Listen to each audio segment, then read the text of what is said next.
The country club wedding receptions sparkled with wealth. Crystal chandeliers, imported flowers, a 7-course meal that cost more per plate than most people spent on groceries in a month. My brother David's new in-laws had spared no expense for their daughter Cynthia's perfect day. I sat at table 9, positioned between the dance floor and the kitchen, far from the head table where the Whitmore family held court in designer gowns and custom suits. David's sister is so modest, I heard Cynthia's mother Eleanor say to a cluster of guests near the bar. Her voice carried that particular tone wealthy people use when they mean the opposite of their words. She teaches at a public school. Very admirable, but of course quite different from our family's circumstances. Her husband Richard nodded. David married well, thank God. Cynthia will elevate him socially. Though I suppose he'll always have family obligations to those less fortunate. Less fortunate. As if I were a charity case. I sipped my champagne, a vintage I recognized from the wine auction I'd attended last month, where I'd purchased 3 cases, and said nothing. Does she always dress so plainly? Cynthia's sister Victoria whispered, not quietly enough. That dress is off the rack. I can tell. My dress was actually custom-made by a designer who worked exclusively with private clients, but the cut was simple and the fabric understated. I preferred elegant to flashy. She probably can't afford designer labels on a teacher's salary, Eleanor replied with false sympathy. David told us she lives very simply. A small house, old car, no luxury items. We'll have to be sensitive about not flaunting our lifestyle around her. I kept my expression neutral and checked my phone. A message from my financial advisor. Municipal bond portfolio yielding well. Q4 dividends projected at $340,000. Call Monday to discuss real estate acquisitions. I silenced the phone and returned my attention to the reception. What the Whitmores didn't know, what almost nobody knew, was that I'd been building wealth quietly for 15 years. I'd started teaching at 23 with a modest salary, but I'd also inherited my grandmother's investment portfolio when she passed. Instead of spending it, I'd studied everything about wealth management, real estate, and investment strategies. I'd lived simply, invested aggressively, and compounded returns. The teaching salary paid my bills. The investment income built an empire. At 38, my net worth was approximately $14 million. I owned 6 rental properties generating passive income, had a diversified stock portfolio, municipal bonds, and a private equity stake in a growing tech company. But I still taught high school English because I loved it. I still drove my reliable 7-year-old sedan. I still lived in the comfortable but modest house I'd bought 15 years ago. Wealth to me was freedom and security, not performance. The Whitmores measured wealth differently. They measured it in designer labels, luxury cars, country club memberships, and the ability to look down on others. David had tried to explain my financial situation once at the engagement dinner. Juliet's actually very comfortable. She's an excellent investor. That's sweet, Eleanor had interrupted. It's wonderful she's learned to be thrifty on a teacher's salary. Such admirable frugality. David had glanced at me, frustrated. I'd shaken my head slightly. Let them think what they wanted. But tonight was different. Tonight, their assumptions were about to collide with reality in a very public way. The best man's toast concluded with jokes about David marrying up and finally accessing real wealth. The Whitmores laughed appreciatively. David looked uncomfortable but didn't correct anyone. Then James Morrison stood to speak. James was the president and owner of Morrison Private Bank, the institution that handled high-net-worth clients throughout the region.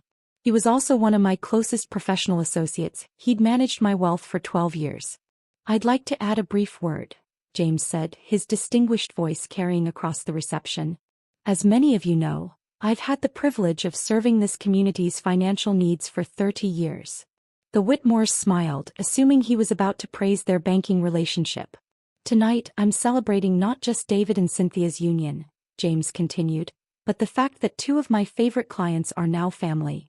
Eleanor preened, assuming he meant the Whitmore account.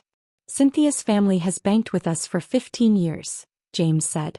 But I've worked with Juliet Chen for 12 years and I must say, she's one of the most sophisticated investors I've encountered. The room went quiet. Juliet came to me at 26 with an inheritance and a clear vision, James continued. She wanted sustainable growth, diversification, and long-term wealth building. Over 12 years she's demonstrated extraordinary financial acumen. Her portfolio performance has consistently exceeded market averages. Richard's champagne glass paused halfway to his lips.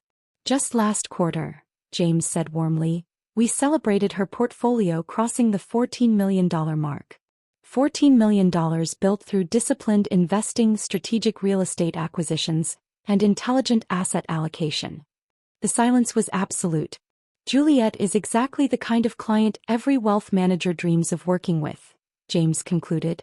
Sophisticated, educated about markets, patient with long-term strategies and, most impressively, utterly uninterested in flashy displays of wealth. She's built real financial security while maintaining the teaching career she loves. He raised his glass toward me. To Juliet, proof that true wealth is built quietly, intelligently, and with purpose. Eleanor's face had gone from confident to ashen. Richard looked like he'd been struck. Victoria's mouth hung open. Around the room, guests pulled out phones, whispering urgently. The reception descended into barely controlled chaos.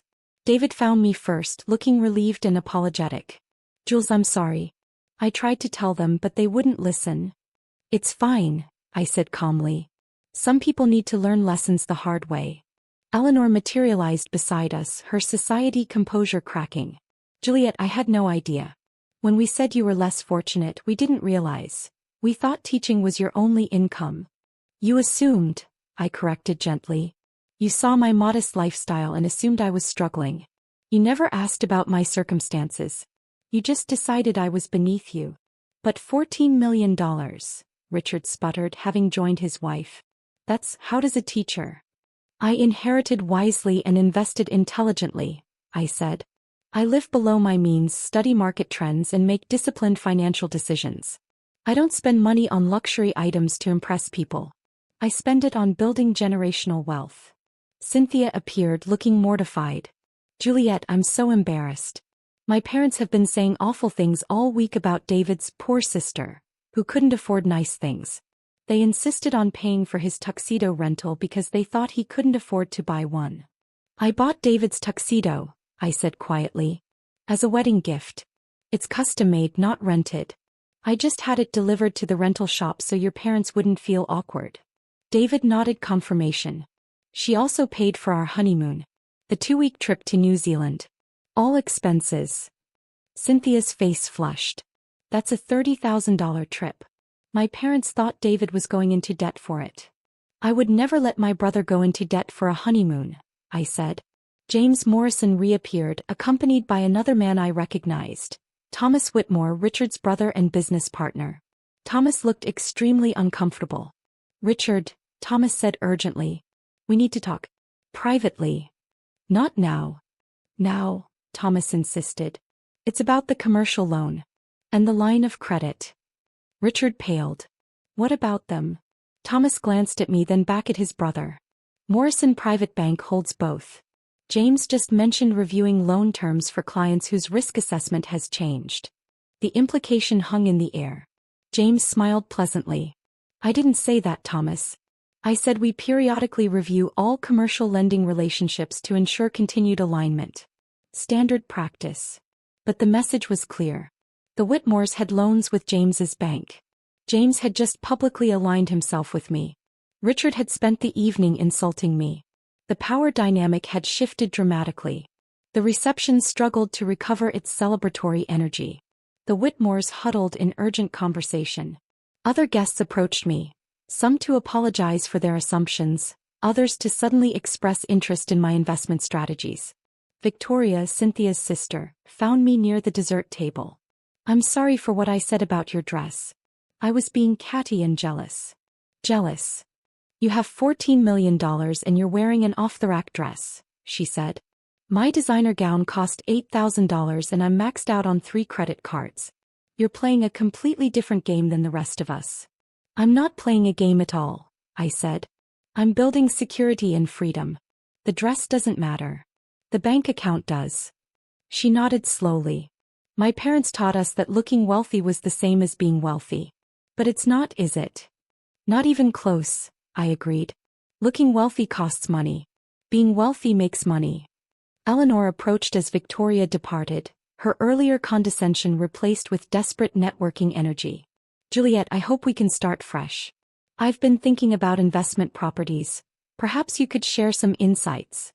Perhaps, I said non-committally. After you apologized to David for implying he was fortunate to marry into your family. When actually, Cynthia married into a family with significantly more liquid assets than yours. Eleanor flushed. That's not, we have the business. Mortgaged, I said quietly. With loans through Morrison Private Bank. James and I discussed it when you applied for the expansion loan last year. Your debt-to-equity ratio is concerning. Her face went white. You knew about our financial situation this whole time? I know about most significant lending relationships in this region, I said. James and I review opportunities quarterly. I've considered purchasing distressed commercial loans as an investment strategy. The implication was clear. I had the capital to buy their debt if I chose to. Richard joined his wife, clearly having overheard. You're threatening us? I'm not threatening anyone, I said calmly. I'm simply noting that your assumptions about my financial situation were incorrect, and your treatment of me and my brother was inappropriate. Actions have consequences. Sometimes those consequences are social. Sometimes they're financial. This is extortion, Richard blustered, but his voice lacked conviction. This is reality, I corrected. You dismissed me as beneath you. You mocked my lifestyle. You treated my brother like he was lucky to marry into your family. Now you're learning that wealth doesn't always announce itself loudly. Sometimes it sits quietly at table 9, sipping champagne, waiting for assumptions to collapse. David found me as the reception was winding down. The Whitmores want to apologize formally. To both of us. Let them, I said. But David, you need to set boundaries with them. Cynthia is your wife, but you don't need to tolerate her parents treating you, or me, as inferior. I know, he said. I should have pushed back harder when they made those comments. I just wanted to keep the peace. Peace at what cost? I asked. Your dignity. Your family's dignity. He nodded, looking ashamed. You're right. I'll do better. Cynthia appeared beside him, her eyes red from crying. Juliet, I'm so sorry. I knew my parents were being awful, but I didn't realize how awful until tonight. The things they said about you, about David needing to be elevated, it was cruel and wrong. I agreed. But you have a choice now. You can let them continue treating your husband's family as inferior, or you can set boundaries. You can't change them, but you can control how much influence they have over your marriage. I choose boundaries, she said firmly. Starting with making them apologize. Really apologize, not just panic about banking relationships. The formal apology came in the Whitmore's study, after most guests had departed. Eleanor and Richard sat stiffly, their earlier arrogance completely deflated. We apologize, Richard began, the words clearly difficult. We made assumptions based on superficial observations. We judged you unfairly. We treated David as if he were fortunate to marry into our family when the reality is more complex. The reality, I said, is that wealth comes in many forms. You have a business and social status. I have liquid assets and investment income. David has a strong career and good character. Cynthia has her own professional success. None of us is beneath the others. We're just different. Eleanor dabbed her eyes. I was raised to believe that certain markers, designer clothes, luxury cars, country club memberships, indicated success. Anyone without those markers must be struggling. It never occurred to me that someone might choose not to display wealth. Why would I asked. Displaying wealth attracts attention, increases expectations, and often correlates with overspending. I prefer privacy, autonomy, and compound interest. Compound interest, Richard repeated slowly. You really did build $14 million from an inheritance through investing? And saving aggressively, living below my means, and making disciplined decisions, I said. It's not complicated. It's just patient. Will you forgive us? Eleanor asked. I know we don't deserve it. But I hope you'll give us a chance to do better. I looked at David and Cynthia, both of them waiting for my response. I'll give you a chance, I said finally. But understand, if you continue to treat my brother as beneath you, if you continue to value appearances over character, we'll have problems. Real problems. I have resources and I'm not afraid to use them to protect my family. Understood, Richard said quickly. Completely understood. 6 months later at a family dinner, Eleanor asked me genuine questions about investment strategies. She'd apparently started reading books on wealth building and was rethinking her approach to money. I've been spending to look wealthy, she admitted, instead of building actual wealth. It's embarrassing to realize at my age. It's never too late to change, I said. The best time to start investing was 20 years ago. The second best time is today. Richard had become almost deferential, treating David with new respect. The loans had been reviewed and renewed, after the Whitmores improved their financial ratios significantly. Cynthia had set firm boundaries with her parents about respecting David's family. The relationship wasn't perfect, but it was honest. David thanked me privately. You didn't have to help them. After what they said. I helped them because they're your in-laws, I said. And because everyone deserves a chance to learn and grow. Even people who mock teachers at weddings. He laughed. Do you ever regret not showing off more? Not letting people know how successful you are? Never, I said. True wealth doesn't need an audience. It just needs compound interest and time.